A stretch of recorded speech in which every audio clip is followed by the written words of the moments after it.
Olen Kukka Kokkonen ja toimin Sirkuskoulu Rainbowlla ohjaajana ja olen Sirkuskoulu Rainbow perustaja ja ohjaan viikoittain useita lapsiryhmiä 4-vuotiaista 15-vuotiaisiin saakka. Nykymuotoinen telttasirkus on saanut muotonsa Englannissa 1700-luvun puolivälissä. Englannista sirkus levisi Ranskan kautta muualle Eurooppaan ja myöhemmin Pohjoismaihin. 1900-luvun alkuvuosikymmeninä Suomessakin vaikutti kansainvälisen sirkusperinteen mukaisesti sirkus- ja tivolitoimintaa harjoittavia perheitä ja sukuja. Vuodesta 1918 Sarjola, Suomen tivoli, talvitivoli sekä jatkosodan aikana Karhumäessä toiminut tivoli. Vuodesta 1976 aloitti Sirkus Finlandia Tammisaaressa. Olen ollut lapsena liikunnallinen aina ja roikkunut puissa ja kiipeillyt puihin ja 12-vuotiaana opettelin kävelemään käsien päällä ja kotona kävelin 3 huoneen huoneistoa ympäri ja tein kärrinpyörää ja opettelin puolivolttia ja lisäksi opettelin jonglööraamaan 3 tulitikkuaskilla ja sen jälkeen sain sitten vanhemmilta lahjaksi jonglöörauspallot ja renkaat. Ja sitten parikymppisenä olen käynyt Lahden käsi- ja taideteollisuusoppilaitoksen sirkustaiteen linjan. Ja vuonna 2010 perustin sirkuskoulu Rainbow ja tällä tiellä ollaan vieläkin. Tohtori Cederkreutz perusti Haminaan ensimmäisen nuorisosirkuksen vuonna 1976.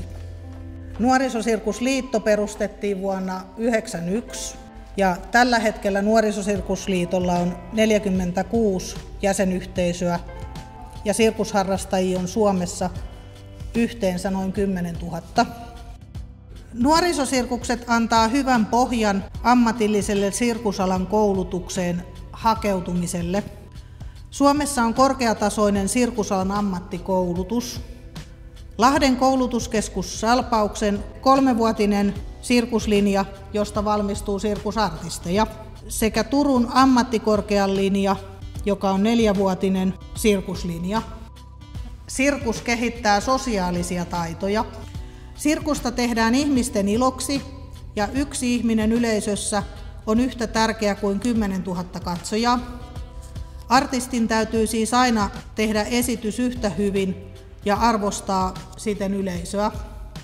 Viihdemuotona sirkuksen on tarkoitus tuoda elämyksiä yleisölle. Sirkusharrastus antaa lapsille monipuolisen treenimahdollisuuden, uusia ystäviä ja harrastuksen ilman kilpailua, jossa jokainen voi harjoitella ja edetä omalta tasoltaan. Sirkusharrastajien määrän kasvaessa myös harrastajien taitotaso kasvaa ja sirkuskenttä monipuolistuu. Sirkusharrastuksen voi aloittaa ihan pienestä pitäen.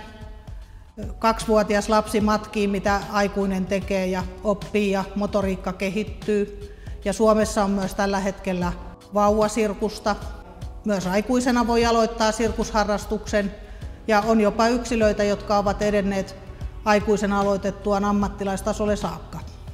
Sirkus mielletään jo harrastuksena yhdessä tekemiseksi. Sirkusharrastuksessa iloitaan yhdessä toisten onnistumisista ja kannustetaan toisia.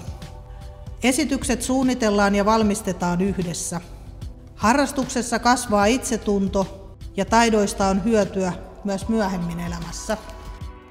Sirkusharrastuksessa lapsilla ja nuorilla henkinen kantti kasvaa ja opitaan hyviä käytöstapoja, kunnioitusta ja arvostusta.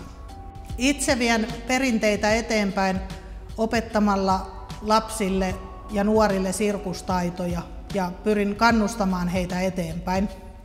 Viime vuonna meidän sirkuskouluumme 2 poikaa osallistui Talent Suomi-kisoihin ja samat pojat osallistuivat festivaaliin Venäjällä ja saavuttivat ykköstason diplomin ja olivat yksipyöräisesityksistä parhaita. Kannustan lapsia myös esiintymään ja hakeutumaan sirkusalan ammatilliseen koulutukseen. Sirkusharrastus on kasvava taiteen laji ja sopii harrastuksena vauvasta vaariin.